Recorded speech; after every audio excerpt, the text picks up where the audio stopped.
Hamas Israel യുദ്ധം പുതിയ വഴിത്തിരിവിലേക്ക് കടക്കുന്നു. കാഴ്ചയിൽ ഇസ്രായേലും ഹമാസുമാണ് യുദ്ധമുഖത്തുള്ളതെങ്കിലും ഗസയുടെ അണിയറയിൽ ഇറാൻ ഉണ്ടെന്നാണല്ലോ ഇസ്രായേലിന്റെയും അമേരിക്കയുടെയും പരക്കെയുള്ള ആരോപണം. ഹിസ്ബുള്ളയും അൻസാറുള്ളയും ഒക്കെ ഇസ്രായേലിന് പല കോണുകളിൽ നിന്ന് തലവേദനകൾ സൃഷ്ടിക്കുമ്പോഴും ഇസ്രായേലിന്റെ കലിപ്പ് മുഴുവൻ ഇറാനോടായിരുന്നു. ഒടുക്കം ഇന്ന് ഇറാന് വലിയ തിരിച്ചടി നൽകുന്ന ഒരു തീക്കളി ഇസ്രായേലിന്റെ ഭാഗത്തു നിന്നുണ്ടായിരിക്കുന്നു. ഇറാൻ റവല്യൂഷണറി ഗാർഡ് സേനയുടെ പ്രധാന കമാൻഡർമാരിൽ ഒരാളായ ബ്രിഗേഡിയർ ജനറൽ റാസി മൂസവിയെ വ്യോമാക്രമണത്തിലൂടെ കൊലപ്പെടുത്തിയിരിക്കുകയാണ് ഇസ്രായേൽ. സിറിയൻ തലസ്ഥാനമായ ഡമാസ്കസിൽ നടത്തിയ വ്യോമാക്രമണത്തിലാണ് റാസി മൂസവി കൊല്ലപ്പെട്ടത്. ഗസയിൽ 80 ദിവസം യുദ്ധം ചെയ്തിട്ടും തിരിച്ചടികൾ മാത്രം ബാക്കിയായ ഇസ്രായേലിന് ഇപ്പോൾ ഇത്രയും വലിയൊരു പ്രകോപനത്തിലൂടെ ലക്ഷ്യമാക്കുന്നതാണ്. ഇറാനെ യുദ്ധത്തിലേക്ക് നേരിട്ടിറക്കുകയാണോ ലക്ഷ്യം? ഈ ആക്രമണത്തിന്റെ മറുപടി ഒന്നോണം ഇറാൻ ഇസ്രായേലിനെതിരെ യുദ്ധത്തിനിറങ്ങുമോ? അങ്ങനെ ഇറങ്ങിയാൽ ഈ യുദ്ധം വലിയ വ്യാപ്തിയിലേക്ക് പോകുമോ? അങ്ങനെയുള്ള ആശങ്കയും ഭീതിയും നിറഞ്ഞ ചോദ്യങ്ങളിലൂടെയാണ് ലോകം, പ്രത്യേകിച്ച് പശ്ചിമേഷ്യ കടന്നു പോകുന്നത്. നമുക്ക് വിശദമായി നോക്കാം. എന്താണ് ഇന്ന് ഇസ്രായേലും ഇറാനുമായുള്ള വലിയ ടെൻഷൻസിലേക്ക് കാര്യങ്ങൾ പോയത്? എങ്ങനെയാണ്? എന്താണ് ഏറ്റവും ഒടുവിലായി ഉണ്ടായത്? റാസി മൂസവിയുടെ കൊലപാതകത്തിലേക്ക് നയിച്ചത് എന്തൊക്കെയാണെന്നുള്ളതിന്റെ വിശദമായ ചിത്രത്തിലേക്ക് നമ്മൾ വരികയാണ്.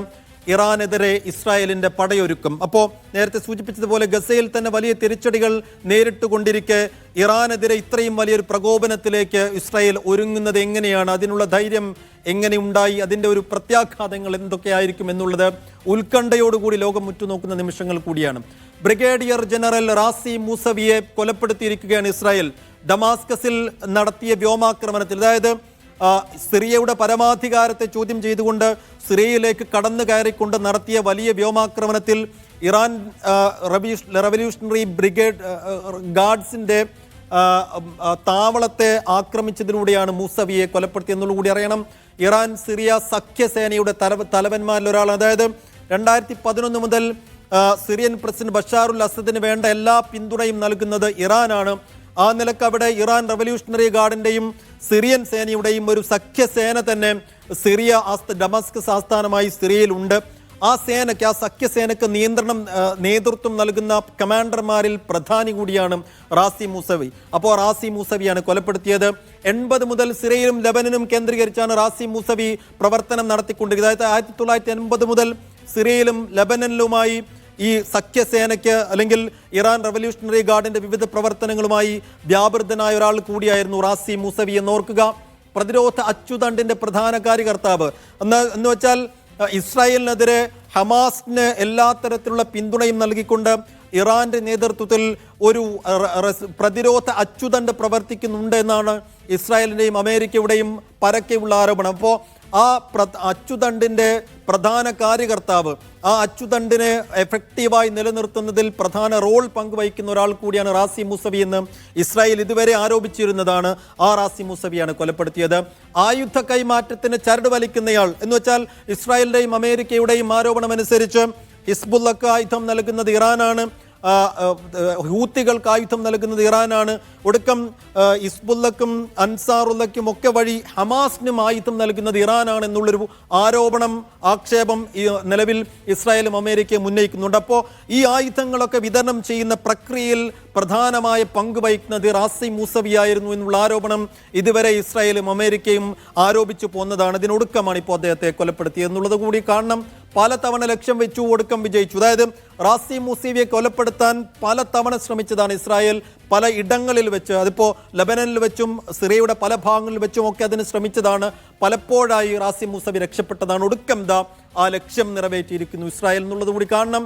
ഖാസിം സുലൈമാനിയുടെ വലങ്കൈ, നേരത്തെ ഇറാൻ റവല്യൂഷണറി ഗാർഡിന്റെ മുതിർന്ന നേതാക്കളിൽ ഒരാളായിരുന്ന ഖാസിം സുലൈമാനിയെയും ഇതുപോലെ കൊലപ്പെടുത്തിയതാണ് ഇസ്രായേൽ. അന്ന് ഖാസിം സുലൈമാനിക്ക് ശേഷം സ്കെച്ചിട്ട് വെച്ചതായിരുന്നു ഈ റാസി മൂസവി എന്നുള്ളത് പരക്കെ വിലയിരുത്തലുകൾ വന്നതാണ്. അതിനൊടുക്കം രണ്ടാമനെ എന്ന് വെച്ചാൽ ഖാസിം സുലൈമാനിയുടെ വലങ്കൈ എന്നൊക്കെ അറിയപ്പെട്ടിരുന്ന റാസി മൂസവിയെ കൂടി കൊലപ്പെടുത്തുകയാണ് ഇസ്രായേൽ. വലിയ വില നൽകേണ്ടി വരും ഇറാൻ പ്രധാനമന്ത്രി. റാസി മൂസവിയുടെ കൊലപാതകത്തിന് പിന്നാലെ ഇറാന്റെ ഭാഗത്തുനിന്ന് വലിയ പ്രതികരണം ഉണ്ടാകുന്നു. ഇബ്രാഹിം റയീസി അവരുടെ പ്രധാനമന്ത്രി പറയുന്നു വലിയ വില ഇതിന് ഇസ്രായേൽ നൽകേണ്ടി വരുമെന്ന്. മറുപടി കഠിനവും ഫലപ്രദവുമായിരിക്കും. അതായത് ഇസ്രായേൽ ഓർക്കുന്നതിനപ്പുറത്ത്, ഇസ്രായേൽ വിചാരിക്കുന്നതിനപ്പുറത്തുള്ള ഒരു പ്രതികാരമായിരിക്കും ഇറാന്റെ ഭാഗത്തു നിന്നുണ്ടാവുക. അത് ഉചിതമായ സമയത്ത് നൽകുക തന്നെ ചെയ്യുമെന്നാണ് ഇബ്രാഹിം റൈസി ഇറാൻ പ്രധാനമന്ത്രി നേരത്തെ പറഞ്ഞത്. അപ്പോൾ ആ മറുപടി കഠിനവും ഫലപ്രദവുമായിരിക്കും എന്നുള്ള ഒരു പ്രതികരണം കൂടി, മറുപടി കൂടി ഇറാന്റെ ഭാഗത്തു നിന്നുണ്ടാകുന്നു. ഡമസ്കസിലേക്ക് കടന്നു കയറിയുള്ള ആക്രമണം എന്ന് വെച്ചാൽ സിറിയ ഒരു പരമാധികാര രാജ്യമാണ്. ആ രാജ്യത്തിൻ്റെ പരമാധികാരത്തെ ചോദ്യം ചെയ്തുകൊണ്ട് അതിൻ്റെ വ്യോമതാവളവും അതിൻ്റെ വ്യോമാതിർത്തിയും അതിൻ്റെ കര അതിർത്തിയും ഒക്കെ ഭേദിച്ചുകൊണ്ടുള്ള ഒരു ആക്രമണമാണ് ഇസ്രായേൽ നടത്തിയിരിക്കുന്നത്. സ്വാഭാവികമായും സിറിയക്കും ഇതിനകത്ത് വലിയ പ്രതികരണം ഉണ്ടാകും. അപ്പോൾ ഇതൊരു യുദ്ധം ഒരു വ്യാപ്തിയിലേക്ക് പോകുന്നതിൻ്റെ സൂചനകൾ നൽകുന്നുണ്ടോ എന്നുള്ള ആശങ്ക നിറഞ്ഞ ചോദ്യങ്ങൾ കൂടി നിമിഷത്തിൽ പുറത്തു വരികയാണ്. സമയമെണ്ണി കാത്തിരുന്നോളൂ എന്ന് വിദേശകാര്യമന്ത്രിയും പറയുകയാണ്. അതായത് ഒരു ടഫായിട്ടുള്ള, വളരെ കഠിനമായിട്ടുള്ള ഒരു മറുപടിയായിരിക്കും. ഇപ്പോൾ സമയമെണ്ണി കാത്തിരുന്നോളൂ എന്ന് ഇറാന്റെ വിദേശകാര്യമന്ത്രിയും കൂടി പറഞ്ഞിരിക്കുകയാണ്. അപ്പോൾ യുദ്ധം മേഖലയിലാകെ വ്യാപിക്കുമെന്നുള്ളൊരു ആശങ്ക കൂടി പുറത്തു വരുന്ന നിമിഷങ്ങൾ കൂടിയാണ്. അതായത് പശ്ചിമേഷ്യ മുഴുവൻ യുദ്ധം വ്യാപിച്ചാൽ, അതായത് ഇറാൻ ഈ യുദ്ധത്തിലേക്ക് ഇറങ്ങിക്കളിച്ചാൽ, കാരണം ഇറാൻ ഒരു വലിയ നഷ്ടമുണ്ടായിരിക്കുന്നു, ആ നഷ്ടത്തിന് പകരം വീട്ടാൻ ഇറാൻ ഈ യുദ്ധത്തിലേക്ക് ഇറങ്ങിക്കളിച്ചാൽ സ്വാഭാവികമായും പശ്ചിമേഷ്യ മുഴുവൻ പടരുന്ന രീതിയിൽ ഈ യുദ്ധത്തിന്റെ ഗതി മാറും എന്നുള്ളതാണ് പ്രശ്നം. ഇസ്രായേലിന്റെ ആവശ്യം നിരാകരിച്ച് US എന്ന് വെച്ചാൽ ഈ ഇറാനെതിരെ വലിയൊരു ആക്രമണവും പ്രകോപനവും സൃഷ്ടിച്ചതിന് തൊട്ടു മുൻപാണ് അമേരിക്കയിൽ നിന്നും അപ്പാച്ചെ ഹെലികോപ്റ്ററുകൾക്ക് വേണ്ടി ഇസ്രായേൽ ആവശ്യപ്പെട്ടെന്നാൽ ആ ആവശ്യം തള്ളിയിരിക്കുകയാണ്, നിരാകരിച്ചിരിക്കുകയാണ് US എന്നുള്ളതും കൂടി ഈ സമയം പുറത്തു വന്ന ഏറ്റവും പ്രധാനപ്പെട്ട ഡെവലപ്മെന്റിൽ ഒന്നാണ്. ചെങ്കടലിൽ ആക്രമണം കടുപ്പിക്കാൻ കുത്തിയത് ഇറാന് വലിയൊരു തിരിച്ചടി ഉണ്ടായതിന് പിന്നാലെ ചെങ്കടലിൽ നിലവിൽ നടത്തിക്കൊണ്ടിരിക്കുന്ന ആക്രമണം കടുപ്പിക്കാൻ ഹൂത്തികൾ ഒരുങ്ങുന്നു, അൻസാറുള്ള ഒരുങ്ങുന്നു എന്നുള്ള വിവരങ്ങൾ കൂടി ഘട്ടത്തിൽ പുറത്തു വരികയാണ്. അപ്പോൾ അതിൻ്റെ കൂടുതൽ വിശദാംശങ്ങളിലേക്ക് നമ്മൾ പോവുകയാണ്. MCA നാസർ ദുബൈയിൽ നിന്നോടൊപ്പം ചേരുന്നുണ്ട്. MCA, വലിയ ടെൻഷൻസ് പശ്ചിമേഷ്യയിൽ ആകെ പടർന്നു പിടിക്കുന്ന ഒരു സമയം കൂടിയാണ്. എന്ന് വെച്ചാൽ ഇതുവരെ ഇസ്രായേലും ഹമാസും തമ്മിലുള്ള നേരിട്ടുള്ള ഏറ്റുമുട്ടലായിരുന്നു. യുദ്ധത്തിൽ ഒരു മൂന്നാമതൊരു കക്ഷി കൂടി വന്നാൽ അത് മേഖലയിലാകെ യുദ്ധം പടരുന്നതിനും ഒരു മഹായുദ്ധത്തിലേക്ക് പോവുകയും അതിൻ്റെ കെടുതികൾ ലോകം മുഴുവൻ അനുഭവിക്കുകയും ചെയ്യേണ്ടി വരുമെന്നുള്ള ആശങ്ക തുടക്കത്തിൽ ഉണ്ടായിരുന്നു. ഇപ്പോൾ 81 ദിവസം വരെ യുദ്ധം ഒരു വ്യാപ്തിയിലേക്ക് പോകുന്ന അവസ്ഥ ഉണ്ടായിരുന്നില്ല. പക്ഷേ ഇന്നിതാ ഇപ്പോൾ ഇറാന് എത്രമേൽ വേണ്ടപ്പെട്ട ഒരാളാണ് റാസി മൂസവി എന്ന് നമുക്കറിയാവുന്നതാണ്. അപ്പോൾ റാസി മൂസവിയെ കൊലപ്പെടുത്തുമ്പോൾ ഇറാൻ ഈ മുന്നറിയിപ്പ് നൽകിയതുപോലെ ഒരു തിരിച്ചടി ഇറാൻ ഇപ്പോഴത്തെ ഘട്ടത്തിൽ ഇസ്രായേലിന് നൽകും. അങ്ങനെയെങ്കിൽ ആ തിരിച്ചടി മറുപടിയും ഏത് രീതിയിലായിരിക്കും? ഈ യുദ്ധം കൈവിട്ടു പോകും എന്നുള്ളൊരു തോന്നലിന് എത്ര കണ്ട് ബലമുണ്ട് ഈ സമയം? സൈഫുദ്ദീൻ, ഏതെങ്കിലും അർത്ഥത്തിൽ ഗസക്കപ്പുറത്തേക്ക് യുദ്ധം നീളരുതെന്ന് തുടക്കത്തിൽ തന്നെ അമേരിക്ക ഇസ്രായേലിനോട് ചേർന്ന് നിൽക്കുന്ന ഏറ്റവും വലിയ വൻശക്തി രാജ്യം എന്ന നിലക്ക് അമേരിക്ക ആവർത്തിച്ചിരുന്നു. അതുകൊണ്ട് തന്നെയാണ് ഹിസ്ബുല്ലയെ ആക്രമിക്കാൻ ഒരു പരിമിതമായിട്ടുള്ള പ്രത്യാക്രമണം എന്നതിലപ്പുറത്തേക്ക് ലബനാൻ എന്ന രാജ്യത്തിന് നേർക്കുള്ള ഈ യുദ്ധം വികസിപ്പിക്കാൻ ഇസ്രായേൽ പോലും മടിച്ചത് ഒരുപക്ഷെ അതുകൊണ്ടായിരിക്കാം. പക്ഷേ ഏതാണ്ട് സ്ഥിതിഗതികൾ കുറെ കൂടി ഒരു വ്യത്യസ്തമായിട്ടുള്ള രീതിയിലേക്കാണ്. ഒരുപക്ഷെ യുദ്ധത്തിന്റെ ഗതി പോലും മാറ്റാൻ പറ്റുന്ന വിധത്തിലുള്ള സംഭവ പരമ്പരകളാണ് ഇപ്പോൾ പിന്നിട്ട് 2 ദിവസങ്ങളിലായിട്ട് രൂപപ്പെട്ടിരിക്കുന്നത്. അത് നേരത്തെ സൈഫുദ്ദീൻ സൂചിപ്പിച്ചതുപോലെ റാസി മൗസമി എന്ന ഇറാന്റെ ഏറ്റവും പരമാധികാരമായിട്ടുള്ള ഒരു സൈനിക ഉപദേശകൻ, ആ ഉപദേശകൻ സിറിയയിൽ കൊല്ലപ്പെടുമ്പോൾ അത് ഇറാൻ ജനതയെ സംബന്ധിച്ചിടത്തോളം അതിനൊരു തിരിച്ചടി നൽകണമെന്ന ഒരു വികാരം പൊതുവെ രൂപപ്പെട്ടിട്ടുണ്ട്. നേരത്തെ കാസിം സുലൈമാനിയെ ബഗ്ദാദിൽ വെച്ച് വധിക്കപ്പെട്ട ഒരു ഘട്ടത്തിലും വലിയ തോതിലുള്ള ഒരു പ്രക്ഷോഭവും പ്രതിഷേധവും ഇറാനിലുടനീളം അലയടിച്ചിരുന്നു. ഏതാണ്ട് പ്രസിഡന്റും അതോടൊപ്പം തന്നെ ഇറാന്റെ പ്രതിരോധ സേനയും ഇക്കാര്യം വ്യക്തമാക്കിയിട്ടുണ്ട്. വളരെ കനത്ത പ്രതികരണം ഉണ്ടാവും, പക്ഷേ അത് തങ്ങൾ ഉദ്ദേശിക്കുന്ന ഒരു സമയത്തും സ്ഥലത്തും വെച്ചായിരിക്കും ആ പ്രതികരണം ഉണ്ടാവുക എന്ന് വ്യക്തമാക്കിയിട്ടുണ്ട്. പക്ഷേ ഈ നിലവിലുള്ള ഒരു സാഹചര്യത്തിൽ ഒരു പരിധി വിട്ട രീതിയിലുള്ള ഒരു ഇടപെടൽ ഇറാൻ നടത്തുമോ? അത്തരം ഒരു ഇടപെടൽ നടത്തിയാൽ, കാരണം നമുക്കറിയാൻ സാധിക്കും ഇറാനും അത്ര ഭദ്രമായിട്ടുള്ള ഒരു സാമ്പത്തിക സ്ഥിതിയിലല്ല ഇപ്പോൾ. നീണ്ടകാലമായിട്ടുള്ള ഉപരോധവും മറ്റും ഏൽപ്പിച്ച ആഘാതം, ലോകത്ത് നിന്ന് തന്നെ വൻശക്തി രാജ്യങ്ങളുടെ വലിയ തോതിലുള്ള എതിർപ്പ്, ഇതൊക്കെ നിലനിൽക്കുന്ന ഒരു ഘട്ടത്തിൽ ഒരു പ്രത്യക്ഷമായിട്ട് ഈ ഒരു യുദ്ധത്തിലേക്ക് ഇറങ്ങുകയും ഇസ്രായേലിനെതിരെ ആ അർത്ഥത്തിലുള്ള ഒരു സൈനിക നടപടികളിലേക്ക് ഇറാൻ നീങ്ങും എന്ന് ഈ ഘട്ടത്തിലും പറയാൻ സാധ്യമല്ല. അതേസമയം ഈ സ്വാഭാവികമായിട്ടും തങ്ങളുടെ പ്രിയപ്പെട്ട ഒരു കമാൻഡർ വധിക്കപ്പെടുമ്പോൾ അതിന് ഒരു തിരിച്ചടി നൽകേണ്ടതുണ്ട് എന്ന അർത്ഥത്തിൽ, അതൊരു പക്ഷേ തങ്ങൾ തങ്ങളുടെ മിലീഷ്യകൾ പ്രത്യേകിച്ച് സിറിയയിലുണ്ട്, ഇറാഖിലുണ്ട്, അതോടൊപ്പം തന്നെ യമനിലുമുണ്ട്. ഈ മിലീഷ്യകൾ ഉപയോഗിച്ചുകൊണ്ടുള്ള രീതിയിലുള്ള ആക്രമണം എന്നതിലപ്പുറത്തേക്ക് ഇറാൻ പ്രത്യക്ഷമായിട്ട്